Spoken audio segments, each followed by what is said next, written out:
జ్యోతిష బాలశిక్ష దశమ భావ విచారణ 9 గ్రహైశ్చతుర్భిः సహితే తదీశే కేంద్రత్రికోణపగతైస్తు ముక్తః చతుర్గ్రహైః కర్మకృతైః ప్రవర్జ్యాం ప్రాప్నోతి జాతః కథితో మునీంద్రైః. కర్మాధిపతి త్రికోణాల్లో కనుక ఉంటే కర్మాధిపతి త్రికోణాల్లో ఉన్నటువంటి 4 గ్రహాలతోనూ చేరి ఉండని ముక్తుడవుతాడన్నాడు.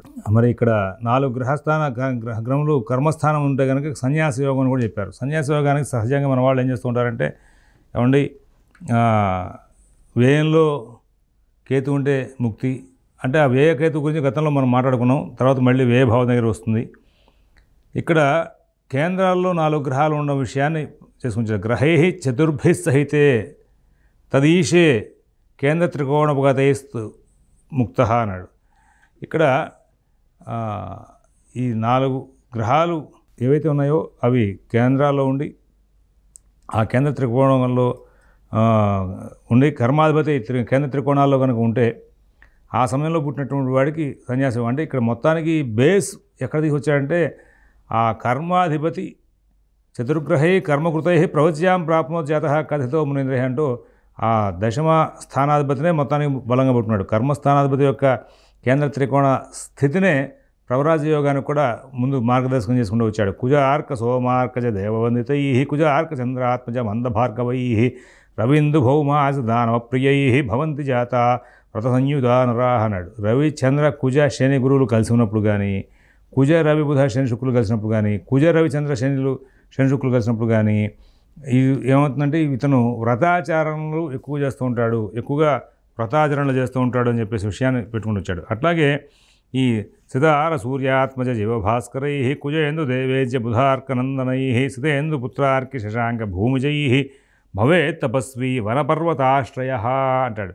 శుక్ర కుజ శని గురువులు లేదా కుజ చంద్ర గురు శని బుధులు లేదా శుక్ర బుధ శని చంద్ర కుజులు వీళ్ళలో ఎవరైనా కలిస్తే కనుక ఆ సందర్భంలో ఇతను తపోవంతుడు అవుతాడయ్యా అంటే పంచగ్రహ యోగం అన్నాడు. ఇదే పంచగ్రహ కూటమి అనేది సహజంగా ఏర్పడితే అది దేశారిష్ట యోగంగా మనకు చెప్తూ ఉంటారు.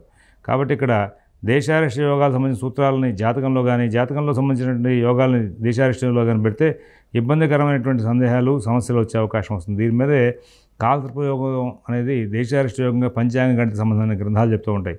మనవాళ్ళు దానికేమో దొరికింది సందు కదా అని చెప్పి జపాలు తపాలు హోమాలు పూజలు పునస్కారాలు బాగా పెట్టేసి ప్రజలను భయభ్రాంతులు చేస్తూ ఉంటారు. అవేమీ ఎక్కడ లేవయ్యా బాబు అంటే వినరు. కాబట్టి గమనించుకోవాల్సిన అంశాలు ఉన్నాయి. చంద్రేందు పుత్రార్ సురేజ్య భాస్కరై శశాంక సూర్యేందుజ శుక్రభూమిజై ఏకర్షగైరేభిరిహ ప్రజాత భవంతి విద్యామునయోస్త్రదూషకా. చంద్ర బుధ కుజ శనులు గురువుతో నేను శుక్రుడితో నేను కనుక ఒకే రాశిలో కనుక ఉంటే జాతకుడు మునవుతాడు. మరి ఇక్కడ ఈ జాతకుడు ముని అవుతాడని కానీ ఇందులో ఉద్యామనయో అస్త్రదూషక అని చెప్పి ఒక మాటను వదిలిపెట్టాడు. ఇతను పక్కన ఉన్నటువంటి వాళ్ళందరినీ కూడా దూషించే లక్షణాలు కూడా ఉంటూ ఉంటాయి అని చెప్పుకుంటూ వచ్చాడు. అలాగే రవి ఇందు భౌమేందు జీవభార్గవై సుధాకరార్కి గురుజ్ఞ భాస్కరై కుజేందు సూర్యార్కి సితేందు సంభవై భవేత్ సహితేర్వతీ నరః అంటూ ఇక్కడ మరొక అంశాన్ని ప్రస్తావన తీసుకొచ్చాడు. ఏమిటి అంటే, రవిచంద్ర కుజ బుధ గురు శుక్రులైనను, చంద్రకుజ శని బుధ గురు రవులైనను, మరి చంద్రకుజ సూర్య శని శుక్రు బుధులైనను కలిసి ఒకచోట ఉంటే కనుక అంటే షష్ఠగ్రహ యోగం. ఇది ఎప్పుడో రేరుగా వచ్చేటువంటి యోగం. వీటితో మనం బ్యాలెన్స్ చేసి విధానాలు చెప్పడం అనేది కరెక్ట్ కాదు. సితేందు జీవార్కజ భానులోహితై సితార్కి భౌమార్క మృగాంక సోమజై ఏకత్ర యాతైర్గనాటనై సదా భవంతి జాత మునయస్తసవస్తునః.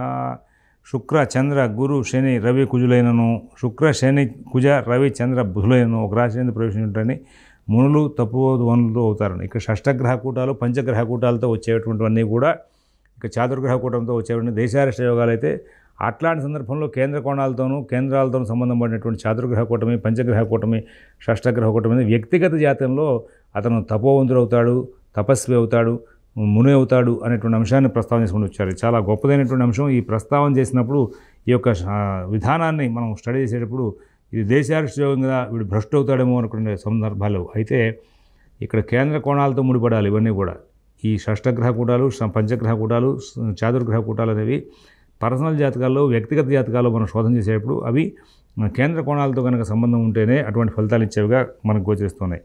కుజజ్ఞవాగీ సితారుణై సితార్కి జీవేంద్ర చంద్రభూమిజై జలప్రధానైర్గగనాట నైర్యదా యది ప్రజాత పురుషస్తపస్వినాం అన్నాడు. కుజ బుధ గురు శుక్ర శని రవులైనను, శుక్ర శని గురు బుధ చంద్ర కుజులైనను కలిసి ఉంటారని తపోవంతులు అవుతారు. ఇక్కడ మొత్తం మీద ఈ శ్లోకాలని కూడా వడగట్టగా చివరికి నాకు తెలిసిన అంశం ఏంటంటే, ఇందులో మొత్తం అందరూ కూడా షష్టగ్రహ కూటాలు అన్ని రకాలైన గ్రహాలని కూడా కలుపుకుంటూ తీసుకొచ్చాడు. ఒక రాహుకేతుల యొక్క సంకేతాలు మాత్రం మాట్లాడలేదు. మరి వాళ్ళు తపోవంతులు అవుతారన్నాడు. రవిచంద్ర గురు శనులైనను, శనిచంద్ర రవి శనులైనను, రవి బుధ కుజ గురువులైనను కలిసి ఉంటారని తపోవంతులు కందమూలాలు భుజించే వాళ్ళు అవుతారు. రవి ఇందు వాగీష దినేష పుత్రై, అక్కడికి ఒక సెట్. రవి ఇందు అంటే చంద్రుడు, వాగీష అంటే గురువు, దినేష పుత్రై అంటే శని వాళ్ళైన కన్నా. శనైశ్చరేంద్వర్కసితైర్వశ్యం, శని చంద్ర రవి శుక్రులైనను, రవి బుధ కుజ గురువులైనను కలిసి ఉంటే కనుక తపోవంతులు అవుతారయా, కందమూల ఫలాలు భుజించే వాళ్ళు అవుతారన్నారు.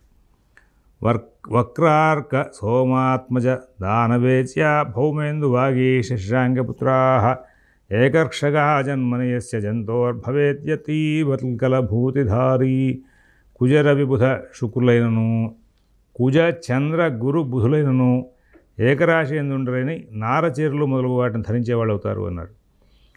ఇక్కడ ఈ నారచీరలు ధరించడం అనే మాటను ప్రత్యేకంగా తీసుకొచ్చారంటే, ఐశ్వర్యం ఉన్న లగ్జరీగా అనుభవించకుండా సాధారణ స్థితిని గమనించేందుకు వీలుగా ఇక్కడ చెప్పడం అన్నమాట. కుజ రవి బుధ శుక్రులైన, కుజ చంద్ర గురు బుధులైనా సరే ఒక రాశిలో కనుక కలిసి ఉంటే అనే విషయాన్ని ఇక్కడ ఆ రాశి అని చెప్పేవాడు ఈ పై శ్లోకంలోనే ఇక్కడ కూడా ఏ స్థానాల్లోనే చెప్పాలి, అంటే కేంద్రమా కోణమా ఇట్లాంటివి చెప్పకుండా వదిలేశాడు. కాబట్టి వీళ్ళు ఎక్కడ కలిసి ఉన్నా దీన్ని అన్వయం చేయొచ్చా అనే విషయంలో లగ్నాతో ఆధిపత్యాలను కూడా చూసుకుని దాని ప్రకారం వెళ్ళాలి. కానీ లక్షణం మాత్రం ఇది ఉంటుంది. అంటే వీళ్ళకి పట్టు పీతాంబరాలు ఉన్నప్పటికీ కూడా నార చీరలు కట్టుకుని కాలక్షేపం చేయడానికి ఎక్కువగా ఇంట్రెస్ట్ చూపిస్తారనేటువంటి అంశాన్ని ఇక్కడ మనం ప్రస్ఫుటంగా గోచరిస్తుంది. శశీందు సుక్షితి జార్క పుత్ర బుధ క్షమా పుత్ర పురసురేజి సౌరాహ ఏకత్రగా యస్య రరస్య జాతం కుర్వంతి మే తాపసమేవ శాంతం. చంద్ర బుధ కుజ శనులైనను, బుధ కుజ గురు శనులైనను ఒక రాశి ఉంటే కనుక తపోవంతుడు అవుతారన్నాడు. మీరు గమనించుకోండి, ఇక్కడ చాతుర్గ్రహ కూటమి, పంచగ్రహ కూటమి, షష్టగ్రహ కూటమి మీద ఈ 25వ శ్లోకం దగ్గర నుంచి కూడా జాతక పారిజాతంలో దశమభావ విచారణలో వీటిని పర్సనల్ జాతకాల్లో వాళ్ళు తపస్వి అవుతారు, మునులు అవుతారు అంటూ దాని మీద వ్యవహారం తీసుకుని వచ్చాడు. చంద్ర విబుధ చంద్రార్క భార్గవ భార్గవ శశాంక సుతాబలిష్ఠ భౌమేంద్రపుత్ర భాస్కరనందనాశ్చ మందేందు వాక్పతి సితానైతం యతీనాం కుర్వంతి జన్మ కృతవల్క ఫలనాశనాం. చంద్ర రవి శుక్ర బుధులు కానీ, కుజ బుధ శుక్ర శనులు కానీ, శని చంద్ర గురు శుక్రులు కానీ ఒక రాశిలో కనుక ఉంటే వాళ్ళు ఎత్తులు అవుతారు, అంటే సన్యాసులు అవుతారు అని చెప్పుకుంటూ వచ్చాడు. ఇక్కడ కూడా మళ్ళీ చాతుర్గ్రహ కూటమే.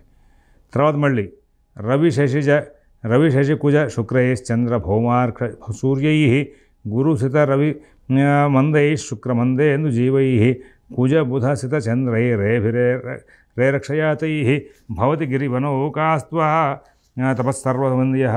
రవి చంద్రుడు కుజుడు శుక్రుడైన, చంద్ర కుజ బుధ సూర్యులైన, గురు శుక్ర రవి శనులైన, శుక్ర శని చంద్ర గురువులైన, కుజ బుధ శుక్ర చంద్రులైన ఒక రాశిలో కనుక ఉంటే కనుక వీళ్ళు అరణ్యంలో నివసించేవాళ్ళు, దేవతలకు నమస్కరించదగిన వాళ్ళు, దేవతలు కూడా నమస్కరించే స్థాయిలో వాళ్ళు అని చెప్పుకుంటూ వచ్చాడు. ఇవన్నీ కూడా వెనకాల 25వ శ్లోకం దగ్గర చెప్పినట్టుగా కేంద్ర త్రికోణాపగతయేస్తూ అన్నాడు. కేంద్రాల్లో కోణాల్లో ఉన్నప్పుడు అనేటువంటి అంశాన్ని ఇక్కడ వీటిని అన్వయం చేసుకోవాలని చెప్పేసి కొంతమంది వ్యాఖ్యాతలు దీని మీద బాగా చెప్పుకుంటూ వచ్చారు. ఇన్ని విభిన్నమైనటువంటి చాతుర్గ్రహ కూటమి, పంచగ్రహ కూటమి, షష్టగ్రహ కూటమి వీటిలో వేరే వేరే గ్రహాలతో కలిపి ఈయన వ్యాఖ్యానం చేసుకుంటూ వచ్చాడు. ఇన్ని గ్రహాలు కలిసినప్పుడు ఈ మునవుతాడు అన్నప్పుడు ఎక్కడ కలవాలి వీళ్ళంతా అంటే అన్ని భావాలు చెప్పుకుంటూ వచ్చాడు. ఏమయ్యా మరి రిఫాష్టారిక తస్య రాష్ట్ర తద్భేషోగ్రహం అనేది బేస్ అన్ని శ్లోకాలకి, అన్ని సూత్రాలకి, అన్ని అంశాలకి కూడా.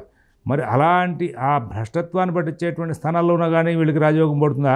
ఎక్కువ మంది అందులో వెళ్ళిపోయారు కాబట్టి ఎక్కువ మంది అంటే ఇప్పుడు షష్టగ్రహం 6 గ్రహాలు కలిస్తే యోగం చెప్పాడు. ఈ 6 గ్రహాలు వెళ్ళి పొరపాటున 6లో పడ్డాయో వేయంలో పడ్డాయనుకో, ఆ వేయంలో 6 గ్రహాలు పడితే వాడికి మొత్తం అన్ని భావాలు పాడైపోయినట్టేగా. ఉన్న రాహుగతులు ఇస్తే మరి రవిచంద్రులు తారాసప్తకంతో తారాపంచకంతో కనుక చూస్తే అన్ని భావాలు వేరులో పడిపోయినట్టే కదా. వేరులో పడ్డ సందర్భాన్ని పురుచుకుని వీడు భ్రష్టు పట్టినట్టే కదా. మరి అలా చెప్పుకోవాలి కదా. వీడు ఎత్తవుతాడంటే భ్రష్టుడైనప్పుడు తపస్సు శాశ్వత ఐశ్వర్య అని చెప్తాడు. శాశ్వతమైన ఐశ్వర్యం తపస్సే. దాంతో వచ్చేటువంటి ఆనందో బ్రహ్మైదు యజానాత్. కాబట్టి ఆ శాశ్వతమైన ఆనందాన్ని మరి పొందేటువంటి ప్రయత్నంలో మీరు ముందుకు వెళ్ళే తీరులో కనుక ఆలోచిస్తే ఈ శాశ్వతమైన ఆనందం మరి తపస్సుతో వస్తుంది. కాబట్టి ఇక్కడ 6 గ్రహాలు ఒకవేళ వేరులో పడి వాడు తపస్సు అవుతాడు అంటే తపస్సు కూడా పెద్ద యోగం కదా. అది తొందరగా ఎట్లా పడితే అట్లా రాదు. దానికి స్థిర బుద్ధి కావాలి. విద్యావేత్తగా అయితే స్థిరంగా కూర్చోవచ్చు. ఉద్యోగస్తులు స్థిరంగా కూర్చోవచ్చు. వ్యాపారస్తులు స్థిరంగా కూర్చోవచ్చు. దాని వచ్చే లాభ నష్టాలను వాడు చూసుకుని సరి చేసుకుంటాడు. కానీ తపస్వి స్థిరంగా కూర్చోలేకపోతే తపస్సు సిద్ధించదు. కాబట్టి అక్కడ గ్రహ యోగం ఎక్కువ ఉండాలి. కాబట్టి ఒకవేళ ఈయన చెప్పినటువంటి చతుర్గ్రహాలు, పంచగ్రహాలు, షష్టగ్రహాలు ఎలా పడితే అలా కలిస్తే కుదరదు అనే దానికి వ్యాఖ్యానం చేసుకుంటూ వచ్చి చెప్పినట్టున కేంద్ర త్రికోణోపగతైస్తు ముక్త అనేటువంటి మాట తీసుకువెళ్ళి వీళ్ళు కేంద్ర త్రికోణాల్లో కలిసినప్పుడే గ్రహకూటమి, పంచగ్రహకూటమి, షష్టగ్రహకూటమి ఈ వ్యక్తిగత జాతకాల్లో వాటినన్నింటినీ కూడా మనం తీసుకువెళ్ళి ఇక్కడ ముని అవుతాడు, యోగ అవుతాడు అనే వాటికి అన్వయం చేసేటప్పుడు వాటిని వాడుకోవాల్సి వస్తుంది అనేటువంటి అంశాన్ని ప్రస్తుతాన్ని తీసుకొని వచ్చారు. మరి అలాంటి సందర్భాన్ని పురుచుకుని శత శశి కుజ గురు మందై చంద్రేందుజ భౌమ గురు శుక్రై రవి కుజ శని బుధ జీవైర్భవతి యతి దుఃఖితో దీన అంటాడు. శుక్ర చంద్ర కుజ గురుషులైన, చంద్ర బుధ కుజ గురుషులైన, రవి కుజ శని బుధ గురువులైన కలిసి ఒక రాశి కనుక ఉంటే దుఃఖితుడవుతాడు, దీనుడవుతాడు. అయినా యతి కూడా అయ్యే అవకాశం ఉందని చెప్పుకుంటూ వచ్చాడు ఇక్కడ. అదే చెప్పేది. అందుకోసం ఇక్కడ వీళ్ళు అష్టాష్టరిపాలు కలవడం కాదు, లేకపోతే వేరే చోట కలవడం కాదు, కేంద్ర త్రికోణాల్లో కలిసినప్పుడే ఇవన్నీ చెప్పుకోవాలి. కుజార్కి దేవేశ స్థేందుపుత్రై శనీన సోమాత్మజ చంద్రభౌమై నభశ్చరైరేక గృహోపయాతైర్జటాధరావల్కలధారిణ స్యు. కుజ శని గురు శుక్రబుధులైన, శని రవి బుధ చంద్ర కుజులైన కలిసి ఒక చోట ఉంటే కనుక జటావల్కాలు ధరించినటువంటి వాళ్ళు అవుతారు. కానీ ఇక్కడ చిన్న విషయం ఏంటంటే, నేను ఈ పంచగ్రహ కూటమి, షష్టగ్రహ కూటమి, సప్తగ్రహ కూటమి ఇట్లాంటివన్నీ ఏర్పడిన గతంలో పుట్టినప్పుడు వాళ్ళు కొన్ని జాతకాలు లాభాల్లో తీసుకుని చూశాను. వాళ్ళు ఎట్లా ఉన్నారు ఏంటని. చాలామంది అంత విరక్తులుగాను లేరు, అలా అని యతీశ్వరులుగా లేరు, మునులుగా లేరు, కొంతమంది తేడా ఉన్నారు. అయితే నేను చెప్పినట్టుగా కేంద్ర కోణాల్లో ఉన్న జాతకాలు నాకు కొన్ని తక్కువగా లభించినాయి, అందువల్ల చూడలేకపోయారు. అందువలన దీని మీద మనం ప్రత్యక్షంగా ఒకసారి మనం శోధన చేస్తే కనుక దీని మీద చాలా విశేషమైనటువంటి పరిజ్ఞానం మనం పొందే అవకాశం వస్తుంది. భాన్విందుజేందు కుజజీవ సురారి పూజ్యై సూర్యేందు భౌమషు గురుశుక్ర దినేశపుత్రై ప్రాప్నోత్యవశ్యమిహ తాపసరూపమేభి ఏకర్క్షగైర్గగనచారి రాయితాక్ష. రవిచంద్ర కుజ గురు బుధ శుక్లైనను, రవిచంద్ర కుజ గురు శుక్ర శనులైనను కలిసి ఒక రాశిలో ఉండే కనుక తపోవంతులు అవుతారు, దీర్ఘదృష్టి గల వాళ్ళు అవుతారు. బాగుందండి. ఎన్ని చెప్పినా ఈ గ్రహాలని కూడా కలిసి ఉండడం మీద చెప్పుకుంటూ వచ్చాడు. అలాగే లగ్నాధిపతి ఇతర గ్రహాల చేత చూడబడక శని లగ్నాధిపతి చూస్తున్న సన్యాస యోగం బలహీనమైదే ఉంటుంది అన్నాడు. అంటే సన్యాస యోగం ఉంది కానీ బలహీనంగా ఉంటుంది. అంటే ఇక్కడ లగ్నాధిపతి ఇతర గ్రహాల చేత చూడబడకుండా ఉండాలి. అలాగే శనిని చూస్తూ ఉండాలి. శని లగ్నాధిపతిని చూసుకోండి. శని కానీ లగ్నాన్ని చూసినా, లగ్నాధిపతి శనిని చూసినా అక్కడ ఈ సందర్భంలో సన్యాస యోగం అనేది కొంచెం బలహీనంగా ఏర్పడే అవకాశం ఉందన్నాడు. ఆ తర్వాత చంద్రే భానుసుతే క్షితే రవిసుతే రేక్కాణయాతే తథా భిక్షుర్మందనిరీక్షతే రవిసుత క్షోణీ సుధాంశే విధౌ సన్యాసప్రదఘేచర సగుళి సాహి ధ్వజో వాయుది. ఇక్కడ చంద్రుడు రవి శుక్రుల చేత చూడబడి శనిరేకాణమందు ఉంటే కనుక భిక్షుకుడు అవుతాడయ్యా. ఒకవేళ చంద్రుడు శని చేత చూడబడి శని కుజాంశల యందు ఉండే కనుక సన్యాస యోగం కలిగే అవకాశం వస్తుంది.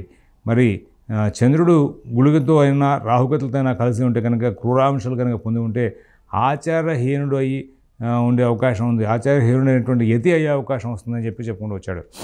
దీని తర్వాత శ్లోకాల్లో జీవన విధానం మీద ఆయన గ్రంథకర్త చక్కటి విషయాలు చెప్పుకుంటూ వచ్చాడు. వాటిని రేపటి రోజు మరొక ఎపిసోడ్ చూద్దాం. స్వస్తి.